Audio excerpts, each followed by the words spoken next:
오늘은 우리가 사무엘상 34번째 시간으로 여호와께서 함께 계시니라 라는 제목으로 같이 말씀을 나누도록 하겠습니다. 여호와께서 함께 계시니라. 우리 지난주에는 무엇을 주목하는가 라는 제목으로 같이 말씀을 나누었었어요. 우리가 인생을 살면서 뭘 주목하며 살고 있는가. 다윗은 하나님을 주목하며 삽니다. 그런데 사울은 그 다윗을 주목하며 삽니다. 압살롬은 다윗이 골리앗을 넘어뜨리고 돌아왔을 때 그를 보면서 어땠어요?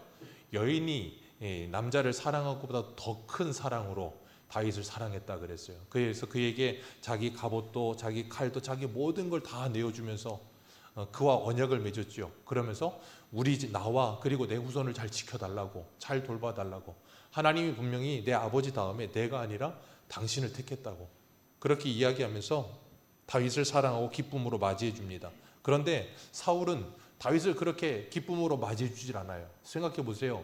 자기가 40일 동안이나 골리앗의 수모를 당하고 어느 누구도 블레셋을 이기지 못하는데 그 앓던 일을 다윗이 해결해 줬어요. 그럼 얼마나 고맙습니까? 그렇게 고마운 사람이 없어요. 그런데 이기고 돌아올 때 여인들이 노래 한 가락 때문에 사울은 천천히요, 다윗은 만만이라. 그 노래가락 한 구절 때문에 그 모든 고마움이 한순간에 다 사라져 버리는 거예요. 참 사람이 이상해요. 그렇게 고마운 마음을 가져야 되는데 그 노래가 하나 때문에 불쾌감이 생기고 노하기 시작하고, 그때부터 사울은 다윗만 주목합니다.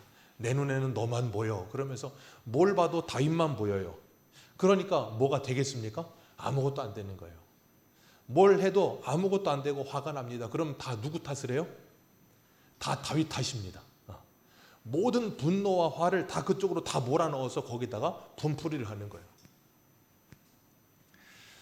그리고 다윗이 자기 자리를 노리고 있다고 착각을 하는 순간 사울은 다윗에게 자리를 빼앗기지 않기 위해서 자기 자리 지키기 위해서 전전긍긍하며 살아요. 그러니까 그 마음에 그 자리에 대한 집착과 두려운 마음이 생기니까 뭐예요? 끊임없이 다윗 경계하고 내 자리를 빼앗아갈 사람 누군가 늘 생각하고 그러면서 두려워하는 마음을 사로잡혀 살아요. 근데 기억하세요. 사단은요, 그런 마음에 틈탑니다. 사단은 그런 마음에 틈타요. 그렇기 때문에 우리가 성령에 충만하여 하나님의 말씀에 충만한 삶을 살아야지, 자꾸 사람의 말에 집중하면 그 사람의 말에 눌리게 되고 그 사람의 말에 사로잡힌다 그랬어요. 그럼 뭐 하게 돼요? 악령에 사로잡히는 사울과 같은 삶을 살 수밖에 없어요. 그러니까 그를 미워하고 시기합니다. 생각해 보세요. 사울에게 있어서 다윗이 미울 이유가 있습니까? 한번 찾아보세요. 다윗이 미울 이유가 뭐가 있습니까? 아무것도 없잖아요. 근데 그 여인들의 그 말 한마디 때문에 그 마음이 요동치기 시작하니까 다윗을 주목해보고 다윗이 미워지기 시작합니다. 옛날 분들이 참 말을 잘 만들어내요. 며느리가 싫으면 뭐도 싫다고요? 발 뒤꿈치도 싫대요. 되게 재밌는 말 아닙니까? 그게 진리예요. 싫으면 이유가 없어요. 그냥 싫어요. 발 뒤꿈치가 뭔데 싫습니까? 그냥 싫은 거예요. 이유가 없어요. 사울이 지금 다윗이 그래요. 그러니까 그냥 싫은 겁니다. 생각해 보세요. 다윗이 잘한 게 있지 잘못한 건 없어요. 근데 사울 대상을 잘못 짚은 거예요. 자기가 싸워야 될 상은 골리앗이었는데 골리앗 앞에 나가진 못해. 싸우지도 못해. 찍소리도 못합니다. 그런데 다윗한테는 괜히 그냥 품풀이 하는 거예요. 왜 그래요? 악령에 사로잡혀서. 여러분, 성령에 충만한 사람은요, 강이에요. 근데 악령에 사로잡힌 사람은 약강이 돼요. 그러니까 사울은 골리앗 앞에는 아무 말 못하다가 만만한 다윗만 쥐잡도 잡는 거예요. 싸워야 될 골리앗한테 가서 싸워야 되는데 그러질 않고, 그러면서 그 사로잡히니까 자꾸 미운 마음 들고. 여러분, 인류 최초의 살인이 언제 일어났어요? 네, 가인. 누구를 죽였습니까? 아벨. 자기 동생을 죽였습니다. 왜 죽였습니까? 시기와 질투 때문에요. 둘 다 예배를 드렸어요. 근데 하나님께서 가인의 예배는 받지 않으시고 아벨의 예배를 받으셨어요. 왜 받으셨습니까? 히브리서 11장에 뭐라 그래요? 믿음으로 아벨은 가인보다 더 나은 제사를 드렸으며, 가인이 채소 드렸고 아벨은 양 드렸기 때문이 아니에요. 믿음으로 예배를 드렸어요. 그럼 가인은 믿음으로 예배를 드리지 않았다는 말이에요. 그럼 누구 잘못입니까? 자기 잘못이에요. 그럼 자기가 잘못한 줄 알고 자기를 돌아봐야 되는데 그게 아니고 어땠어요? 하나님이 자기 예배를 받지 않으시니까. 그게 또 어떻게 예배를 받고 받지 않은지 모르겠지만 어떻게든 눈에 보여졌던 것 같아. 그러니까 가인이 그걸 보고 안색이 변했다 그러잖아요. 그러니까 하나님께서 가인에게 그래요. 네가 안색이 변하면 무슨 이유냐? 안색이 변해요. 그러면서 하나님께서 이런 말씀하세요. 내가 선을 행하였으면 어찌 낯을 들지 못하겠느냐? 네가 선을 행하지 아니하면 죄가 문에 엎드려 있느니라. 죄가 너를 원하나 너는 죄를 다스릴지니라. 죄가 문 앞에 엎드려 있대요. 기가 막힌 표현 아닙니까? 죄가 문 앞에 엎드려서 뭐 하겠어요? 문에 들어갈 때 나갈 때 죄가 자꾸 뭐 하겠어요? 자꾸 문에서 우리를 요구하는 거예요. 뭐 하도록? 죄 짓도록. 그러니까 결국은 이 가인이 그 죄를 다스리지 못하고 자기 동생에 대한 시기심 때문에 뭐 합니까? 동생을 돌로 쳐 죽이잖아요. 그 돌로 동생을 쳐 죽인 그 분노와 시기는 누구를 향한 거였어요? 하나님이요. 왜? 하나님이 내 예배를 받지 않으니까 하나님께 열이 받는데 하나님께 어떻게 할 수가 없어. 그러니까 강. 그러니까 자기 동생한테 돌을 집어 던지는 거예요. 골리앗 앞에 가고 돌을 집어줘야 될 사울이 그 골리앗은 찍소리 못하니까 다윗한테 돌 던지고 있는 거예요. 오늘 우리도 그렇지 않습니까? 우리도 그런 표현이 우리말 그런 말 있잖아요. 저기 어디서 뼘 맞고 어디 가서 분풀이 한다고. 그럴 때가 꽤 있어요. 그러니까 부부들도 서로 부부끼리 싸우면 부부끼리 싸우고 나면 어떻게 해요? 꼭 그 화살이 누구에게 가요? 애들한테. 왜? 제일 만만하니까. 요번에도 그 안타까운 그 초등학교 아이 8살짜리 그 교사 그냥 혼자 가든가 뭐 그러면서 뭐 유서에 뭐라 그랬다고? 누구 데려가겠다고? 아니 데려가려면 그러면 성격 괴팍한 남자 선생 남자라고 괴팍한 건 아니지만 이상한 사람을 데리고 가든가. 왜 그 어린애를 왜요? 약하니까. 왜 어린이집에 아이들에게 그렇게 안 좋은 일들이 많이 일어나요? 약하니까. 말 못하고 거부 못하니까 아이들을 자기 마음대로 막 휘두르는 거예요. 그게 뭐예요? 그게 골리앗이에요. 그리고 그게 이 사울입니다. 그렇기 때문에 그 죄를 다스리지 못하면 우리는 죄에 차로 뱉히고 죄에 이제 잡아먹히는 거예요. 오늘 오전에 뭐라 그랬어요? 성전을 향한 열심이 나를 삼킨다 그랬잖아요. 그렇게 거기에 삼켜져 버리는 거예요. 그러니까 아벨은 가인의 질투심 때문에 그냥 죽어버립니다. 평소에 가인이 아벨을 미워했을까요? 1도 미워하지 않았어요. 근데 순간적으로 분노와 질투와 시기에 사로잡히니까 뭐예요? 죽이는 거예요. 그래서 여러분들이 어떤 사건 사고가 있을 때 보면 우발적 사고가 굉장히 많아요. 그래서 우리 사람들도 뭐라 그래요? 참을인이 3번이면 살인도 면한다고. 참을인자 한문으로 써보십시오. 얼마나 힘듭니까? 뭐 심리학자들은 10부터 세라는데 그거 아닙니다. 옛말이 맞아요. 참을인자 써보십시오. 10까지 세는 거 한 100까지 세야 될걸요. 참을이 3번 쓰려면. 그 얼마나 그러니까 그 순간만 지나면 그 분노화가 사그라들어요. 근데 그 순간의 분노를 참지 못해서 뭐예요? 그걸 터뜨리는 거예요. 범죄도 그렇고요. 화를 내는 것도 그렇고 싸움도 그래요. 그 순간만 넘어가면 돼요. 근데 그 순간의 찰나를 못 참는 거예요. 오늘 본문 10절을 보세요. 10절 같이 읽습니다. 시작.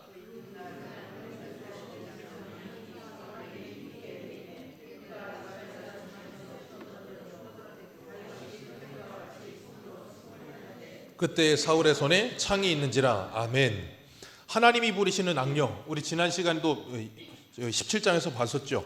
하나님이 부리시는 악령 그랬는데 하나님께서 직접 악령을 부리신 거 아니라 그랬어요. 악령이 사울에게 사로잡힌 거예요. 왜 그러냐면 사울의 마음속에 하나님의 영이 떠나버렸기 때문에 이 악령이 사로잡히는 겁니다. 예수님도 그러셨잖아요. 이 마음이 청소되고 나면 거기 주인이 들어가지 않으면 뭐예요? 귀신이 7귀신이 다시 들어오는 거예요. 그래서 이 악령이 사로잡아요. 그랬더니 뭐 합니까? 집안을 정신없이 떠돌아다니면서 돌아다녀요. 왜 그럴까요? 제정신이 아닌 거예요. 망상에 빠진 겁니다. 무슨 망상이요?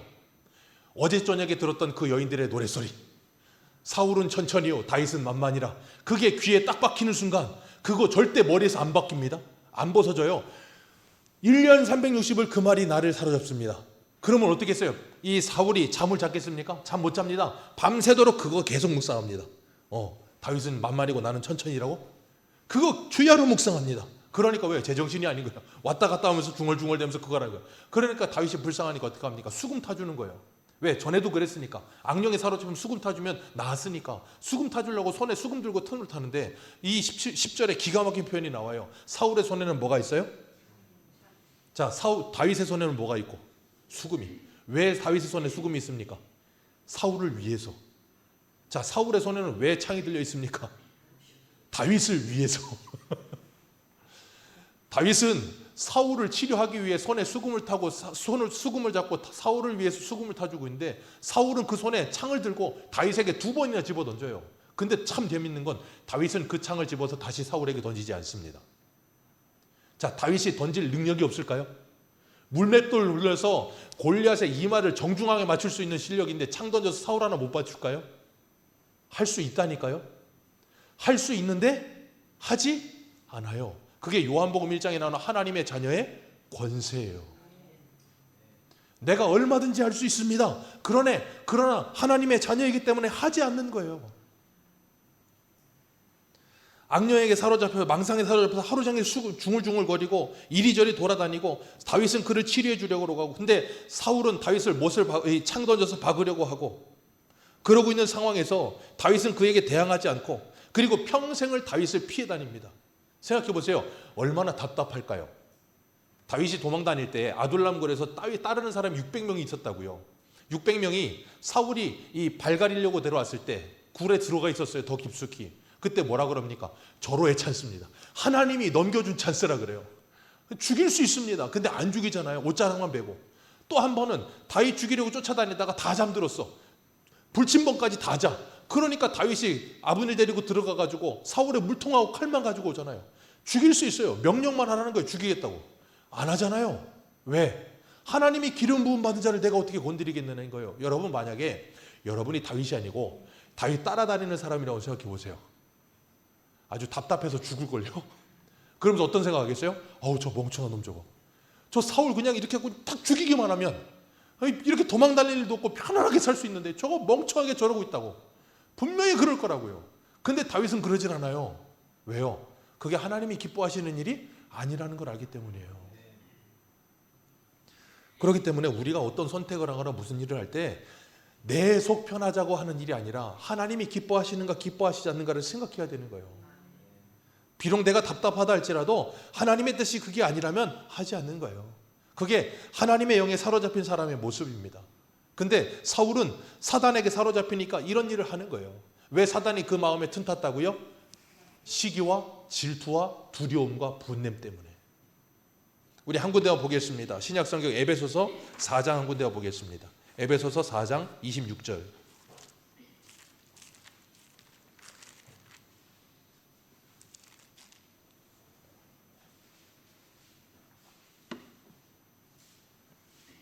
에베소서 4장 26절입니다.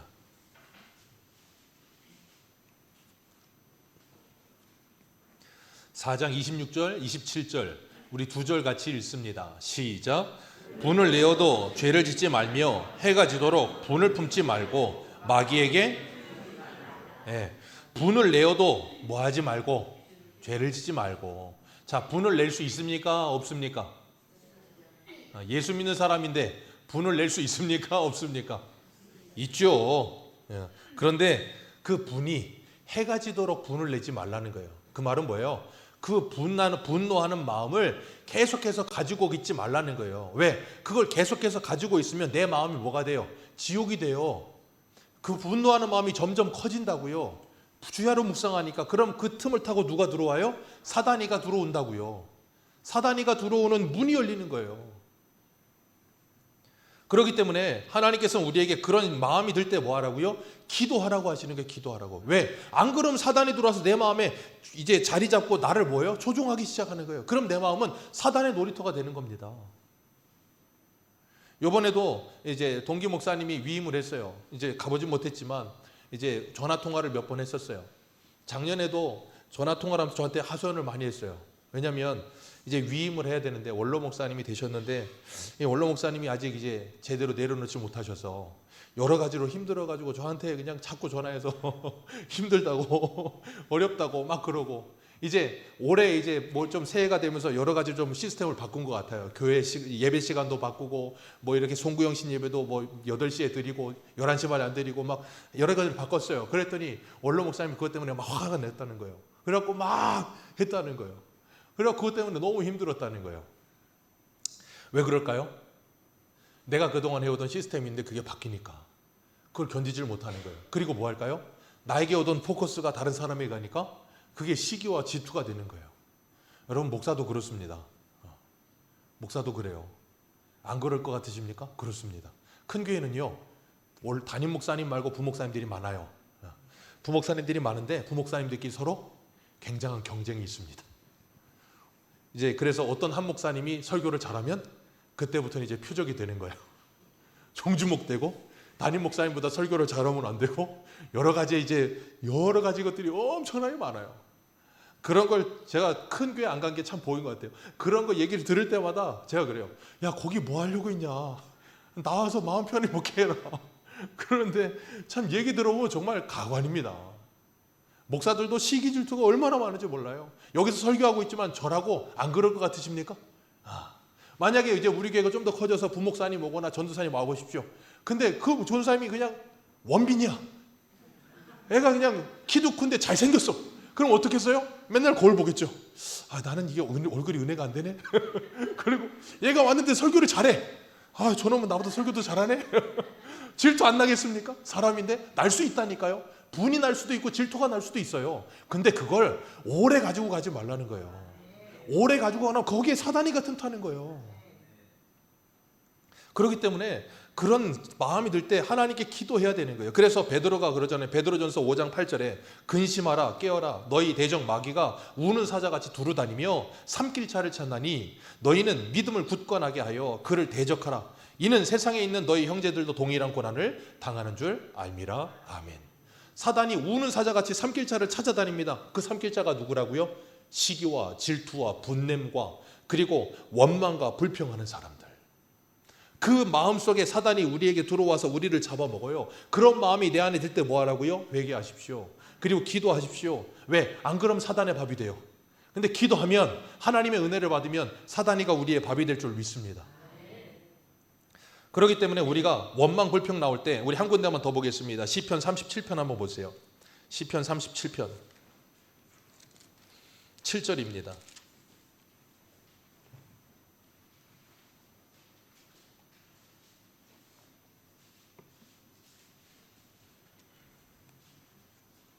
시편 37편 7절 8절 우리 두 절 같이 읽겠습니다. 시작. 여호와 앞에 잠잠하고 참고 기다리라. 자기 길이 형통하여 악한 꾀를 이루는 자 때문에 불평하지 말지어다. 분을 그치고 노를 버리며 불평하지 말라. 오히려 악을 만들 뿐이니라. 아멘. 이 진리입니다. 여호와 앞에 잠잠하고 참고 기다려라. 왜? 하나님께서 다 아신다. 그런데 악인들이 형통하고 악인들이 잘 되는 걸 보면서 기다리질 못하고 뭐예요? 불평이 생겨요. 아삽처럼. 왜 나는 믿음으로 사는 일이 이렇게 힘든 거야? 분이 그치질 않고 그리고 불평이 계속 나와요. 그럼 뭐 한다고? 뭘 만들어낸다고요? 악을 만들어냅니다. 진리예요. 우리도 그럴 때 있지 않습니까? 내가 어떤 사람하고 싸움이 납니다. 아니면 부부끼리 싸움이 납니다. 부부끼리 싸움 나면 처음에는 조용조용 싸웁니다. 조용조용 싸우는데 말이 서로 오고 가다 보면 어때요? 언성이 높아지죠. 그러면 어떻게 됩니까? 언성이 높아지기 시작하고 말이 오고 가다 보면 이제 언제까지 가요? 결혼식까지 갑니다. 결혼식까지 가서 그때 서운했던 이야기까지 끌어내서 모든 걸 소급해서 10년이고 20년짜리를 다 소급해서 그 자리에 가서 거기에서 다 쏟아붓습니다. 그러면 어떻게 돼요? 점점 분노가 차올라요. 그러니까 처음에는 분노가 그렇게 차오르지 않았어.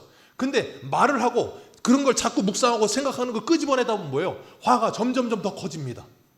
그래서 원망하는 말이 한마디가 나오던 것이 10마디가 되고 100마디가 되기 시작하면 뭐예요? 입만 열면 원망이 돼요. 불평도 마찬가지고요. 시기질투도 마찬가지입니다. 끄집어내기 시작하면 끝이 없어요. 끝이 없이 나옵니다. 그게 끝날 것 같으십니까? 안 끝납니다. 왜요? 그건 무적행이거든요. 끝이 없는 무적행이에요. 안 끝나요. 그건 누구로만 끝나요? 예수 그리스도로만 끝나요. 그러기 전에는 안 끝나요. 그렇기 때문에 우리가 내 입에 파수꾼을 세워주시기를 기도하시고 내 안에 시기와 질투와 분내는 마음이 있다면 이런 마음을 하나님께서 바꿔주시기를 기도하셔야 돼요. 그러지 않으면 자꾸 새끼를 쳐요. 자꾸 커집니다. 그러면서 자꾸 시기 질투하고 섭섭이가 생기고 그러니까 자꾸 원망이 생기고 근데 참 재밌는 건 나만 힘들어. 내가 미워하는 그 사람은 두 밥 뻗고 잘 잡니다. 근데 나만 힘들어요. 그러니까 그게 사단의 전략이에요. 왜? 나를 죽이는 거예요. 거기에 사로잡혀서 거기에 짓눌려가지고 아무것도 못하게 견뎌서 계속 시기 질투가 가득해지게 만들고, 그리고 내가 완전히 정복당하면 그때는 어떻게 해요? 이제 악령으로 완전히 그냥 확 사로잡혀 버렸어. 그럼 보이는 대로 그냥 가서 다 둘쑤시는 거예요. 그러면 어떻게 돼요? 가는 곳마다 하나님의 나라가 되는 거예요. 아니, 하나님의 나라가 아니라 사단의 나라가 되는 거예요. 여러분 기억하세요. 사람은 참 멍청합니다. 저부터도 그렇고 여러분은 모두 다 멍청합니다. 똑똑한 것 같으시죠? 아니요, 굉장히 멍청해요, 사람이. 제가 예전에 목회 심리학 배울 때 그 교수님이 그러시더라고요. 사람은 멍청해서 웃기지 않은데 웃으면 원래 웃겨서 웃는 웃음의 90% 이상의 머리에서 엔돌핀이 나온대요. 여러분 머리도 속아요. 여러분이 화가 나는데 웃어보세요. 엔돌핀이 나옵니다.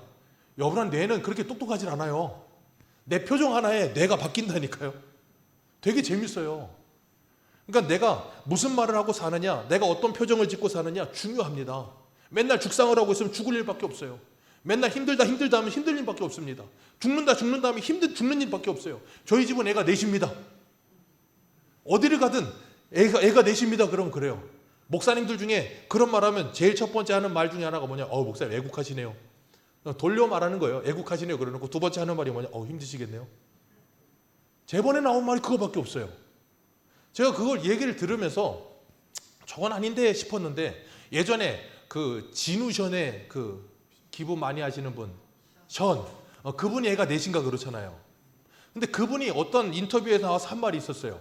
그 말이 저에게 참 저랑 공감이 된다는 생각을 했어요. 뭐였냐면, 인터뷰하는 사람이, 그 사람이 애가 넷이니까 인터뷰 대본에 뭐라 그래, 질문이. 애가 넷이라 너무 힘드시겠네요? 그랬더니 그 사람이 한 말이, 질문이 잘못됐다는 거예요. 왜 힘드냐고. 애가 넷이라 기쁨이 4배라고. 여러분 생각해 보세요. 애 키우면 힘든 거 맞습니다. 어떻게 안 힘들어요? 근데 힘든 일만 있습니까? 힘든 일보다 기쁜 일이 더 많습니다. 근데 우리는 기쁜 일은 말 안 하고 힘든 것만 말해요. 힘들다만 해. 그러니까 계속 힘든 거예요. 안 힘든데. 실상은 안 힘들어요. 그렇게. 애들이 알아서 합니다. 안 할 때도 있지만 커서 알아서 할 때가 많아요. 별로 안 힘들어요. 근데 늘 다 힘들 때 주변에서. 그러니까 진짜 힘든 줄 알아. 아니에요. 그러니까 여러분 사람의 말에 너무 휘둘리지 마세요. 본질을 보셔야지. 안 그러면 그 말에 붙들리고 그 말에 내가 사로잡혀서 자꾸 잘못된 길로 가요. 원망불평이 알아서 나와요. 그러지 마시고 오늘부터는 감사하는 말을 하시길 바랍니다. 전 뭐 이렇게 운동하는 거 싫어하지만 하루에 5번씩 감사하려고 애써 보시기 바라요. 의도적으로 감사합니다를 해보세요. 그러려면 감사거리를 찾아야 되거든요. 그 재밌는 게, 여러분 하루에, 그때 제가 예전에 한번 해봤는데 이거 하루에 감사한 이야기를 5개를 쓰는 걸 해봤거든요. 쉬울 것 같으시죠? 어려워요. 매일 똑같은 거 쓰지 않는 이상 어려워요. 다른 걸 좀 써야 될 거 아닙니까? 뭐 감사한 얘기를 찾으려고 쥐어 짜야 돼, 머리로. 그러다 보면요, 내가 일상이라고 생각하던 것들이 감사거리가 돼요. 그렇기 때문에 여러분이 감사하려고 노력하시고, 감사해 보려고 바꾸시고, 언어 생활을 바꾸시려고 노력하셔야 돼요. 안 그러면 그 틈을 타고 사단이 들어와서 여러분을 자꾸 사로잡고 괴롭게 한다는 거예요. 오늘 본문 12절 한번 읽어보겠습니다. 오늘 본문 돌아가셔서 12절입니다. 같이 읽습니다. 시작.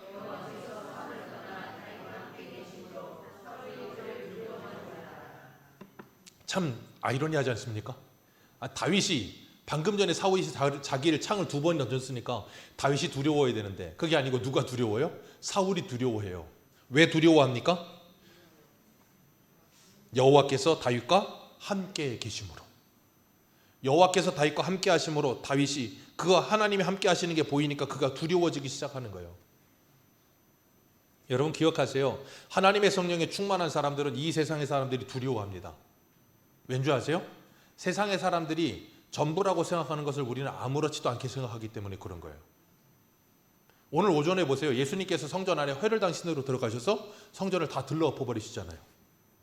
사도 바울이 가서 유대인들 앞에서 뭐예요? 담대하게 하나님의 말씀을 전하잖아요. 돌에 맞아 죽을 뻔하다가 다시 들어가서 또 전하고, 저기 가서 또 전하고. 왜요? 죽음을 두려워하지 않으니까.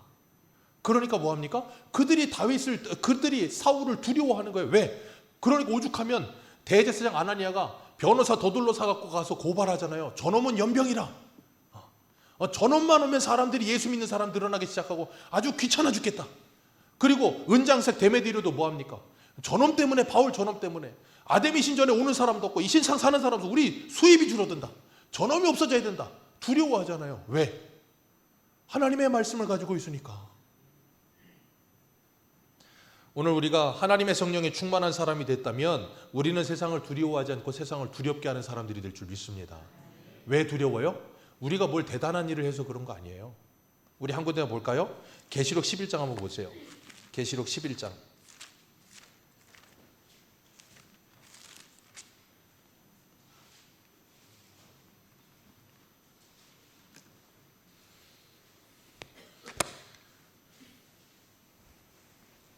계시록 11장에 보면 두 증인이 나옵니다. 두 증인이 나오는데 7절 말씀부터 우리 한번 읽겠습니다. 7절입니다. 11장 7절 시작. 그들이 그 증언을 마칠 때에 무적행으로부터 올라오는 짐승이 그들과 더불어 전쟁을 일으켜 그들을 이기고 그들을 죽일 터인즉 그들의 시체가 큰 성길에 있으니라. 그 성은 영적으로 하면 소돔이라고도 하고 애굽이라고도 하니 곧 그들의 주께서 십자가에 못 박히신 곳이라. 백성들과 족속과 방언과 나라 중에서 사람들이 그 시체를 사흘 반 동안 보며 무덤에 장사하지 못하게 하리로다. 이 두 선지자가 땅에 사는 자들을 괴롭게 한 고로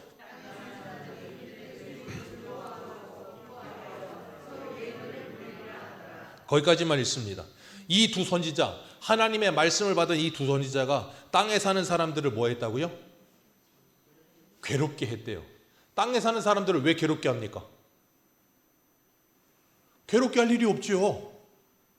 하나님의 말씀을 전했을 거 아닙니까? 그리고 정의와 공의를 실현하기 위해서 살았을 거 아닙니까? 자, 정의와 공의를 실현하기 위해서 직장에서 살면 직장에 있는 직장 직원들이 뭐라 그럴까요? 아우, 저 골수, 저 꼴통, 저것만 없으면 우리 직장 편할 텐데. 왜? 저놈만 아니면 내가 돈을 뒤로 빼돌릴 돈이 얼만데, 눈먼 돈이 얼마나 많은데 저놈이 그냥 꼭 걸고 넘어지고 꼭 저렇게 해서 그냥, 그러니까 늘 괴로운 거예요. 누가 있으면? 성도가 있으면. 그러니까 성도는요, 자발적 고난의 은사를 가진 사람들이에요. 자발적으로 고난을 당합니다. 왜? 알아서 혼나요. 알아서 미움받고요. 왜? 하나님의 말씀대로 살려니까. 그러니까 그들이 죽으니까 뭐예요? 사람들이 서로 기뻐가지고 서로 선물 준다니까요. 저놈 죽었다고 속 시원하다고. 사울이 다윗을 그렇게 두려워하는 거예요. 오늘 본문으로 돌아가 보세요. 오늘 본문 돌아가 봅니다.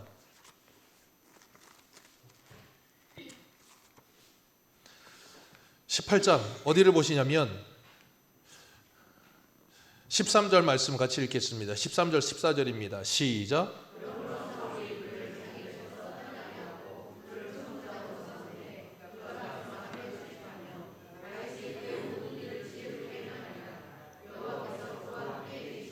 아멘. 여기서도 뭐라 그래요? 여호와께서 그와 함께 계십니다. 그러면서 뭐예요? 자기를 떠나게 합니다. 그리고 저 변병으로 보내요. 천부장으로 보냅니다. 근데 문제는 다윗이 거기 가서도 뭐예요? 열심히 하는 거예요. 여기서 얘가 좀 잘 못해야 되는데 열심히 하네? 그러더니 뭐예요? 지혜롭게 모든 일을 행하고 16절에 온 이스라엘과 유다는 다윗을 사랑하였으니. 그러니 얼마나 더 두렵겠어요. 아니 여인들이 천천히요 만만이라 그럴 땐 그냥 그거 하나로 긋는데, 아니 가는 곳마다 보내는 곳마다 너무 일을 잘해버려 얘가. 아니 못해야 되는데 너무 잘해. 그러니까 사람들이 다윗을 다 사랑해. 그러니까 얼마나 두렵겠어요. 여인들 말썽을 하는 게 아니고 다 인정을 하고 다 좋아하니까 더 두려운 거예요. 더 두려워. 다윗이 왜 이렇게 했을까요? 여호와께서 그와 함께 하심으로. 그리고 오늘 본문에 지혜롭다는 28장에 보면 다윗을 향해 지혜롭다라는 표현이 4번이나 나옵니다. 지혜롭다는 말이. 우리 5절 볼까요? 5절입니다. 같이 읽습니다. 시작. 지혜롭게 행하매 사울이 그를 군대의 장으로 삼았더니 온 백성이 합당히 여겼고 사울의 신하들도 합당히 여겼더라. 14절 봅니다. 다시 읽었던 거 시작. 다윗이 그의 모든 지혜롭게 행하니라. 여호와께서와 함께 하시니라. 15절. 사울이 다윗이 크게 지혜롭게 행함을 보고 그를 두려워하였더라. 30절 봅니다. 18장 30절 시작. 블레셋 사람들 방백들이 싸우러 나오면 그들이 나올 때마다 다윗이 사울의 모든 신하보다 더 지혜롭게 행하며 이에 그의 이름을 심히 귀하게 되니라. 아멘. 다윗이 뭐 한 거 있습니까? 아니요. 하나님이 그와 함께 하심으로 가는 곳마다 그냥 성실하고 열심히 했을 뿐이에요. 근데 하나님과 사람들이 모두 다 그를 인정하고 모두 다 그를 뭐예요? 사랑해요. 지금 재밌는 건 16절에 온 이스라엘과 유다에 다윗 싫어하는 사람은 사울 한 명밖에 없어요. 다 다윗을 좋아합니다. 사울만 싫어해요. 참 재밌어요. 그러면서 어떻게든지 저놈이 없어졌으면. 여러분, 예수 그리스도를 믿으면 사람이 지혜로워지는 줄 믿습니다. 왜 지혜로워져요? 해야 할 것과 하지 말아야 될 것을 알게 돼요. 예수를 진짜 믿으면, 하나님의 나라를 정말로 믿으면, 그리고 우리가 정말로 그 하나님의 나라에 대한 말씀이 분명히 우리 안에 들어오기 시작하면 분별이 돼요. 그래서 로마서 12장에 뭐라 그래요? 너희는 이 세대를 본받지 말고 하나님의 기뻐하시고 온전하신 뜻이 무엇인지를 뭐해라? 분별해라. 분별이 되는 거예요. 이게 가야 할 길인가 아닌가. 시편 1편에 보면 복 있는 사람은 악인의 길을 쫓지 아니하며 오만한 자의 자리에 앉지 아니하며, 그 다음에 뭐예요? 죄인의 길에 서지 아니하며 오만한 자의 자리에 앉는다. 왜요? 하나님의 말씀을 알고 주님을 믿고 나서 보니까 이게 해야 될 일인지 아닌지를 알아서 분별이 되는 거예요. 그래서 2절이 뭐예요? 오직 주의 말씀을 즐거워해 주야로 묵상하는 자로다. 그러니 지혜로워지지 않겠습니까? 우리 믿음의 선진들이 얼마나 지혜로운지 아십니까? 왜요? 예수를 믿고 하나님의 말씀을 알고 나니까 지혜로워지는 거예요. 인생의 지혜가 생기는 거예요. 오늘날 사람 보십시오. 얼마나 어리석습니까? 여러분, 우리 믿음의 선진들하고 오늘 우리하고 이 어떤 지식적인 차원에서 보면 비교도 안 될 만큼 우리가 똑똑해요. 문제는 지식은 많고 똑똑한데 지혜롭질 못하다니까요. 어리석어요. 왜요? 하늘로부터 주는 지혜는 성령으로 말미암아 가능하거든요. 여러분, 지금 저 여의도에 계신 분들 보십시오. 그분들이 공부 못했을까요? 공부 잘하신 분들이에요. 근데 여러분들 텔레비에 나와서 말하는 거 보십시오. 어때요? 저 사람 왜 저러지? 어떤 분들은 그래요. 야, 내가 가서 여의도 가도 내가 더 잘하겠다. 그런 말을 합니다. 왜 그럴까요? 무식해서 그런 게 아니에요. 성령이 그와 함께 하지 않으면 어리석어지는 거예요. 그건 어쩔 수가 없어요. 그러니까 우리가 배움이 기냐 짧으냐 그건 중요하잖아요. 내가 예수 만나고 하나님의 말씀을 깨달으면 지혜로운 사람이 되면, 그러면 인생의 해안이 열린다 그러잖아요. 세상 사람들도. 그 해안이 열리는 거예요. 다윗이 그런 사람이에요. 요셉이 그런 사람이에요. 바울이 그런 사람이에요. 오늘 저와 여러분이 그런 사람이에요. 그리고 나면 우리는 이 세상을 살아가면서 어떻게 살아가야 될지를 아는 사람이 되는 거예요. 그러면 어떻게 돼요? 세월을 아낄 수밖에 없죠. 왜? 이상한 헛짓을 안 하니까. 하나님께서 다윗을 지혜롭게 하셨고 그와 함께 하심으로 그가 어떻게 살아가야 될지를 알았고 하나님의 말씀으로 따라 살았어요. 다윗은 자기가 사무엘에게 기름 부음 받은 사람이라는 걸 알고 있었어요. 그런데도 불구하고 천부장으로 보내든 저 끝으로 보내든 어디를 가든 거기서 충성합니다. 다윗이 사울에게 쿠데타 일으키지 않아요. 왜요? 우리 마지막으로 언급해 보겠습니다. 신약성경 베드로전서 5장 5절입니다. 베드로전서 5장 5절.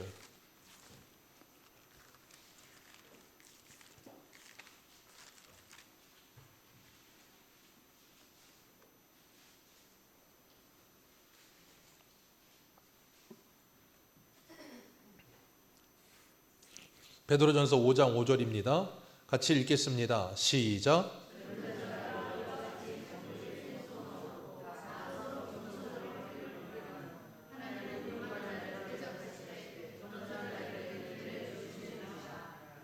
아멘. 젊은 자들아 장로들에게 뭐하고? 순종하고 다 서로 겸손으로 허리를 동이라.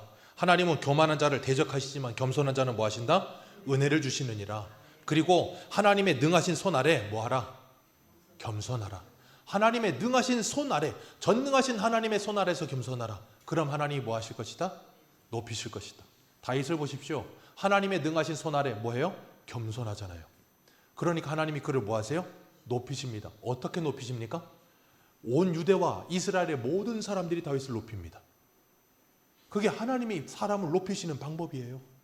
다윗이 높아지려고 했습니까? 아니요. 다윗은 하나님 앞에서 사람 앞에서 최선을 다해서 믿음으로 살려고 했을 뿐이에요. 하나님이 함께 하시니까 그런 삶이 사라지기 시작하는 거예요. 그랬더니 뭐예요? 하나님께서 그를 높이시는 거예요. 오늘 저와 여러분들도 하나님께서 그렇게 높여주실 줄 믿습니다. 다니엘서 12장에 뭐라 그래요? 많은 사람을 의로운 길로 인도한 사람은 하늘의 별과 같이 빛나게 되리라. 하나님께서 분명히 약속하셨습니다. 우리가 이 땅에서 어떠한 모습으로 어떻게 살아가든 그건 중요하지 않아요. 하나님의 사람으로 내가 살고 있다면, 지혜로운 하나님의 사람으로 살고 있다면 그건 복된 건 줄 믿으시기 바라요. 그리고 하나님께서 저와 여러분을 높여주실 줄 믿습니다. 자, 3월입니다. 우리 새소망교회 3월 달력을 뜯으셨습니까? 아직 안 뜯으셨어요? 벌써 2일인데. 달력을 뜯으시면 거기 뭐라고 써 있는 줄 아세요? 다시 말씀의 자리로. 1월달 달력에 뭐라고 써 있었습니까? 다시 예배의 자리로. 2월달 다시 기도의 자리로. 3월달 다시 말씀의 자리로. 올 한 해 다시입니다. 하나님이 우리에게 24년에 추수감사절날 후회했던 그 후회를 다시 만회할 수 있는 기회를 지금 계속 주고 계세요. 올 연말 돼서 추수감사주일 때, 아니면 성탄절날, 아니면 송구영신 때 가서 후회하지 마시고, 이 3월달 다시 시작하는 달에 여러분들이 기도의 자리를 다시 찾으시고, 예배의 자리를 다시 찾으시고, 말씀의 자리를 다시 찾으시기를 축복합니다.